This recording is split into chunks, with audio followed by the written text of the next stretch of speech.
आज बौद्ध जिला कांग्रेस कमिटी पक्षरु हरभंगा ब्लॉक अंतर्गत राधानगर पंचायत स्थित लांडीबंध ग्रामठारे चाषी भाई मानकर महान पर्व अक्षय तृतीया दिन सकाळ 8 घंटा समय मुठी अनुकूल उत्सव पालन करा जायछि। जिला कांग्रेस सभापति श्री नवकुमार मिश्र नेतृत्व में प्रथमे ग्राम देवती पारंपरिक पूजार्चना सारी माटीमा पूजाविधि समापन पर विभिन्न अंचल आसीथिबा चाषी भाई और भौणी लांडीबंध ग्राम समस्त ग्रामवासी मानक हुलहुली और हरिबोल ध्वनि सह शुभमुठी अनुकूल करा जायथिला। कार्यक्रम पर जिला कांग्रेस सभापति नवकुमार मिश्र, मुख्य प्रवक्ता तथा जिला संयोजक शांतनु कुमार महापात्र उपस्थित चाषी भाई और भौणी मानकु विगत दिन कांग्रेस सरकार अमल किपरि चाषी भाई माने तांकर अधिकार संपर्क में अवगत होउथिले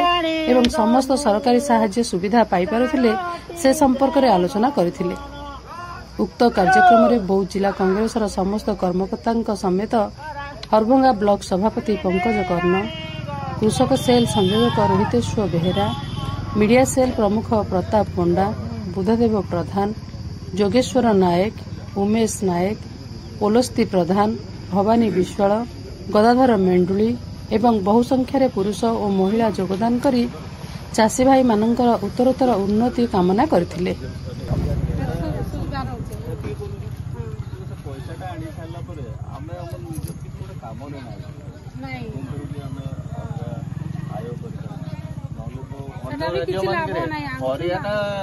हरियाणा मध्य प्रदेश सेपट यूपी रे महिला मान ग्रुप बड़ बड़ आस्ते आस्ते इंडस्ट्री कले मनकर यहाँ आंब सीजन है आंब समय है से आंब जो संग्रह कर आचार बनाऊन सस बना सब आजिकल मेसीन घरे भी किसी ना बैंक वाले फाइनान्स भी कर आमर ये कहीं ना कर सहयोगकर्ता करते खाली माँ मान को दायी देले ना तो आम परिवार जो मैंने रही पुरुष लोक से सहयोग करवा से ग्रुप गोटे ऋण टे आनी आम नहीं जाऊ आम से किसी मिसेवा कथा निजे नहीं।